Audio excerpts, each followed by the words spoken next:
Soup is on the menu for this episode, but not just any soup. A government-mandated meal that has been on the menu since 1903 and will be served to the 119th session of the Senate, just like it has been every day for over 100 years. I hope you'll stick around and I'll tell you about how to use your mess kit to make U.S. Senate bean soup, and I'll tell you about a senator who was one of the greatest speech makers of his time.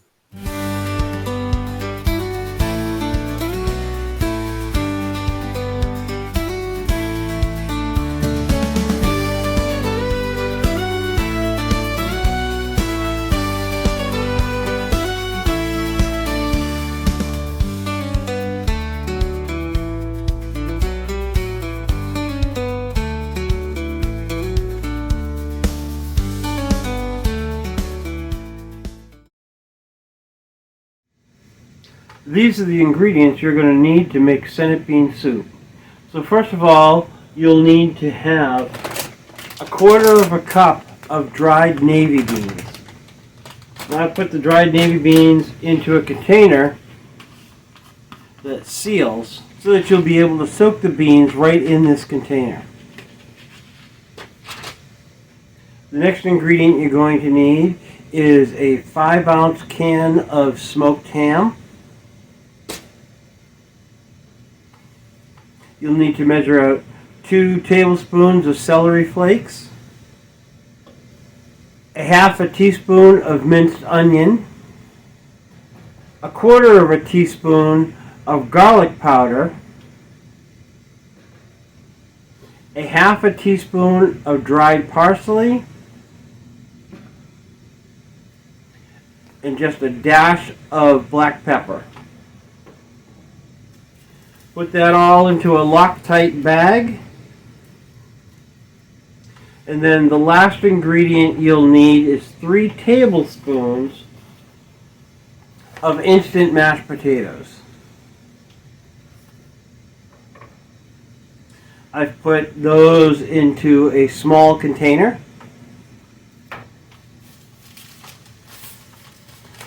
Grab a paper bag, mark it Senate bean soup.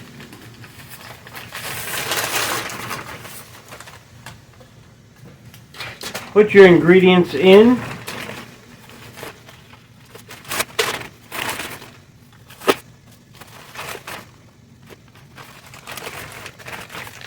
And I'll see you in the cabin to make my Senate bean soup.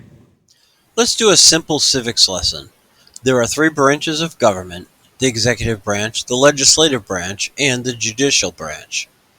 The executive branch has the president and his cabinet. The judicial is made up of 9 justices, which form the Supreme Court.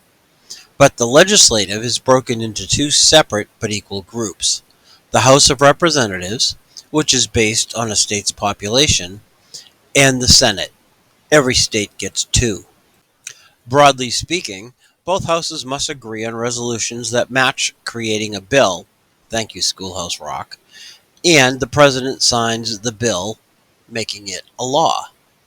The Supreme Court can interpret the law to assure that it is constitutional, meaning that it doesn't violate any part of the document that outlines how our government works.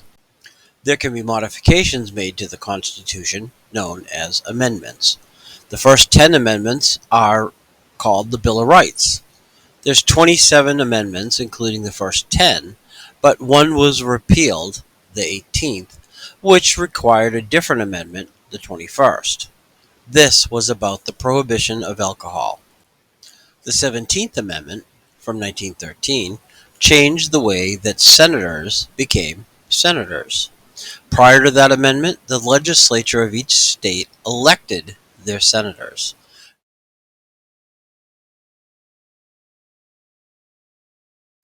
In 1903, the Senate supposedly passed a resolution that each house can pass resolutions that pertain only to the house itself every day in the Senate dining room. There's no actual documentation to this resolution, but it has remained a tradition ever since. Oh, and the House of Representatives, not to be outdone, passed a resolution in 1904 requiring capital bean soup be served in their cafeteria as well. Now you know. Well, there are actually two versions of the soup. One calls for ham hocks, the other calls for ham and a ham bone, but also includes mashed potatoes, which we're going to include in our recipe as a thickener. The dried beans for the Senate bean soup need about 8 to 10 hours to soak in some water. So what we're going to do is we're going to take out the package of dried beans.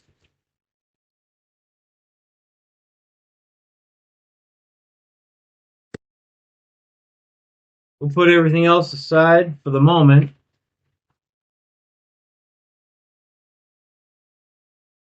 Measure out 1 cup of water.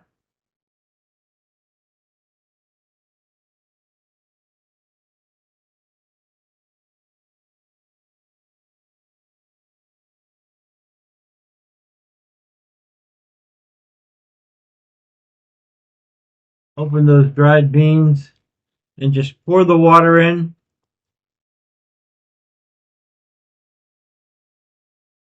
Let those soak. Put the cover back on. It is about 7:30 in the morning, and we'll be making this for dinner tonight. So, just why are those called navy beans? Well, they actually have several names, including haricot beans, pea beans, Boston beans, and my favorite, Yankee beans. Their name stems from them being a staple of the Navy, especially during the 19th and early 20th centuries. And speaking of the Navy, did you know that the world's oldest commissioned naval ship still afloat is berthed in Boston Harbor, and it's named for this country's founding document, the USS Constitution? Better known as Old Ironsides, let's talk about the statesman who went to Congress because of the war where she earned her nickname. Before Abraham Lincoln and Frederick Douglass, one of the nation's greatest orators was Daniel Webster. During his lifetime, he argued more than 150 cases at the Supreme Court, then in the basement of the Capitol building, as a constitutional lawyer, winning more than half of them. One of his most notable cases is when he took on his birth state of the New Hampshire government, trying to force Dartmouth College to change from a private to a public institution, modifying the selection of trustees from the board itself to that of the governor. The board members sued to retain the college as a private entity and hired Webster to defend them. The Supreme Court agreed in 1819, and this set the groundwork for what has become the American free market system, as well as established then New Hampshire attorney and Congressman Webster as a force to be reckoned with. Webster was born just prior to the end of the American Revolution, in which his father served, in central New Hampshire. He attended Dartmouth College as a young man, where he was noted for his speaking skills. After college, he apprenticed as a lawyer in both New Hampshire and Boston, then passed the bar in 1805. He initially opened a practice near his boyhood home, but soon moved to the seacoast town of Portsmouth, New Hampshire. In 1813, he successfully ran for a seat in the U.S. House of Representatives, in part due to his opposition to the War of 1812, where he served until 1817. Before the 1816 election, Webster decided he would move his family and law practice to Boston, which he'd enjoyed as an apprentice, thus making him ineligible for a second run in New Hampshire.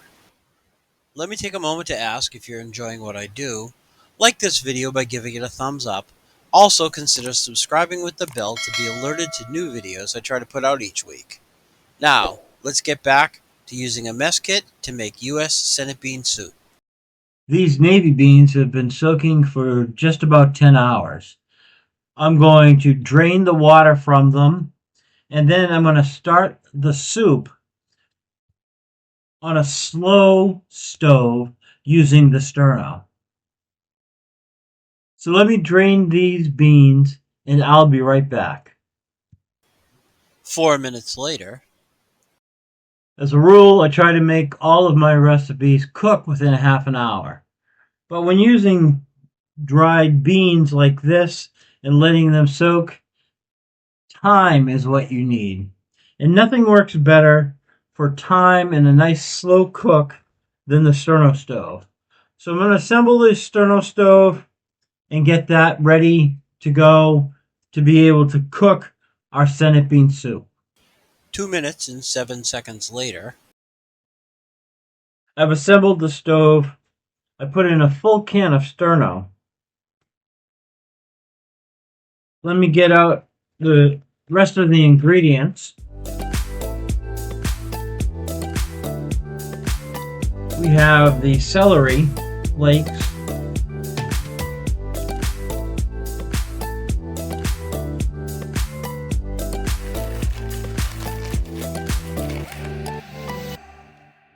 we'll start by using the smaller saucepan and placing the navy beans right into the pan. Put the bowl aside. Add in 1 full cup of water.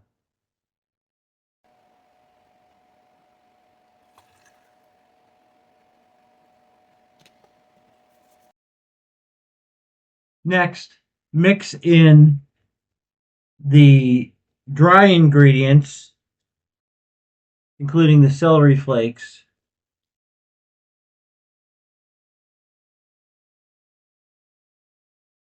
You want to mix those dry ingredients completely because the celery flakes are dehydrated. That's why this recipe takes some time. Those celery flakes need to reabsorb all of the liquid as much as they can, and the heating process will help that. Once those ingredients are mixed,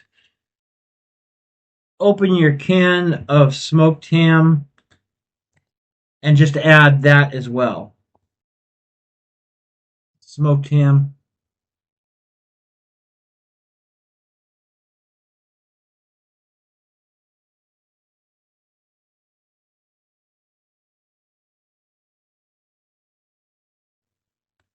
Using your spoon, break up the chunks of ham into bite-sized pieces.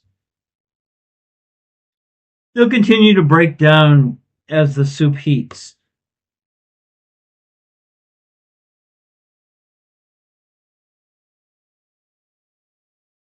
Next, I'll light the sterno.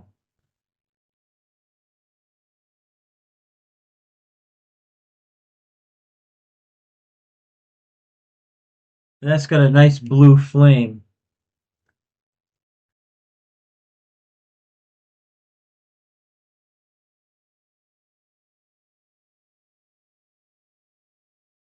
Shutting the door keeps all of the heat inside.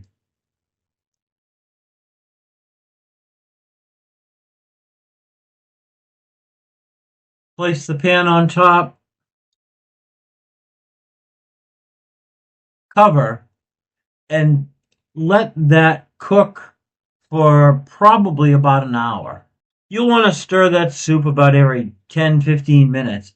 But as I mentioned, it's a slow cook recipe, and the Sterno does a great job of a nice, low, even heat. I'm going to let that start to cook, and I'll be back in about an hour. During the next few years, Webster remained in the public eye, including a well-received speech in December of 1820 commemorating the bicentennial of the Pilgrims' landing at Plymouth Rock. By 1822, however, he was ready to again test the political waters and successfully ran for a seat in the U.S. House, this time representing Massachusetts.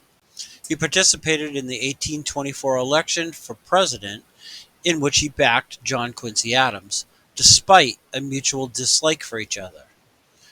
But Webster felt that Adams was a far better choice than Jackson. In the next election for senator, the Massachusetts legislature put forward Webster, who, although initially reluctant, ultimately agreed and would remain senator representing Massachusetts for a total of 24 years, only stepping away when named Secretary of State in 1841 under President Tippecanoe Harrison, who died 1 month into his office. Harrison was succeeded by Vice President Tyler, who fundamentally disagreed with Webster on almost all areas of politics. This was in great part due to Tyler having pivoted away from the Whig Party to be an independent. Nevertheless, the two worked to create a working foreign policy, including denying any attempt to colonize the Hawaiian Islands. Less than 6 months into his office as Secretary of State, the Whigs were putting pressure on Webster to resign. But in 1843, Tyler, too, was looking for the former Massachusetts Senator to step away, and Webster obliged in May of that year. He considered retiring from politics at that point, but with the defeat of Henry Clay as the Whig presidential candidate the following year, Webster felt that his work wasn't done at the federal level and accepted the Senate seat again in 1845. The topic of slavery was still a hot-button issue, especially as the country continued expansion westward. The following year, America would go to war against the Mexican government, resulting in an increase in territory, including California. This created a conflict for Webster. He was against slavery personally, but far more concerned with preserving the United States as a whole. However, the whole system was in political turmoil over the question of human bondage. After a particularly fiery speech in March of 1850, Webster was vilified by both New England abolitionists for not demanding an end to slavery and Southerners for not recognizing their right to secede. All of the tension required a relief valve, which took the form of the Compromise of 1850 proposed by Henry Clay of Kentucky. Spurred by the unfortunate death of President Zachary Taylor, Stephen Douglas, a Democrat from Illinois, saw the opportunity to push for adoption of the bill in the summer of 1850 if it were broken into 5 segments. The new president, Millard Fillmore, signed the compromise into law in September. That summer, Fillmore also named for the position of Secretary of State Senator Webster, who was now essentially ostracized by fellow New England congressmen for his support of the compromise. You see, a key component of that was the Fugitive Slave Act, requiring northern states to return runaway slaves to the South. It was now Webster's duty to enforce that law, despite his opposition to it. Consequently, the Secretary of State started drinking heavily. Before I finish up with Senator Webster, let's finish up the Senate bean soup. As that soup heats, you may need to occasionally add just a little splash of water.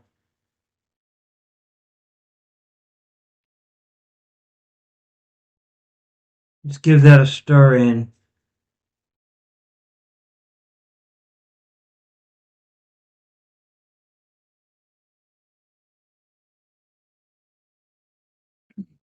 So it's been another 10 minutes. I'm going to test this to see where we're at.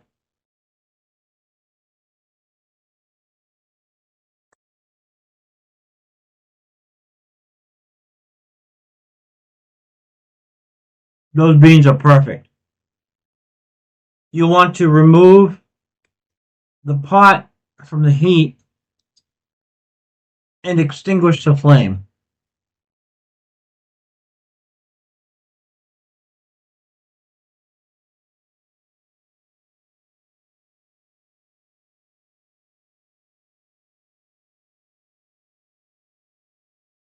Open your potato flakes and just pour those right into the soup.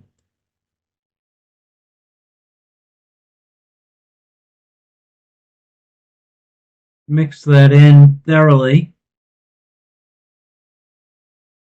If it gets too thick, you can add a little bit more water. This looks like it might need a little bit more water.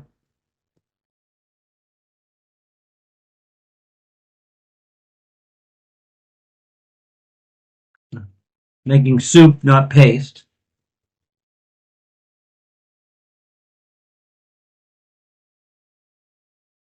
Stir that soup until all of the potato is fully dissolved.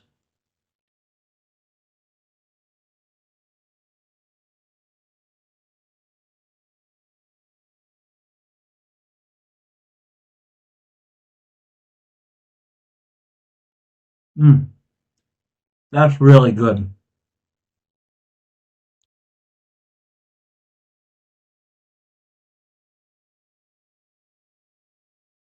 U.S. Senate bean soup. As the end of Fillmore's presidency approached, Webster threw his name out as a potential successor in 1852, believing that several of his achievements in foreign affairs, including the two expeditions by Commodore Matthew Perry, who began diplomatic negotiations with Japan, which culminated 2 years later, would prove attractive to his party colleagues. Webster was unable to convert success into reward and received just over 7% support at the party convention, in opposition to incumbent President Fillmore and challenger Winfield Scott for the nomination of the Whig candidate, preventing any of the three from reaching the required 149 votes. It took 52 additional ballots before General Winfield Scott became the nominee of the Whig Party. He would go on to lose the election to another New Hampshire native, Franklin Pierce, whose story I cover in my campground series on Pillsbury and Sunapee State Parks, which I will link at the end. His health failing, Daniel Webster returned to his home in Marshfield, Massachusetts, where he died of cirrhosis of the liver and a subdural hematoma less than 2 weeks before the 1852 presidential election. Daniel Webster is remembered as being a great orator and defender of the Constitution and was an influence on the man who became the 16th President of the United States, as well as the man who had to deal with the war Daniel Webster tried so hard to avoid that it literally killed him. That was a congressman from Illinois named Abraham Lincoln. Now you know. Pull a plate and just plate that soup up.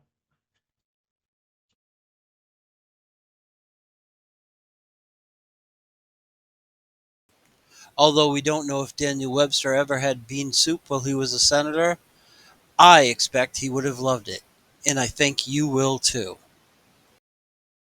I hope you've enjoyed this video on making U.S. Senate bean soup as much as I've enjoyed making it. If you like this video, please give it a thumbs up.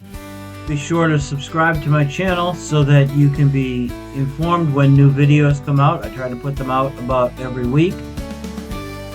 And share it on your social media so that people can see and know more about the Yankee camper.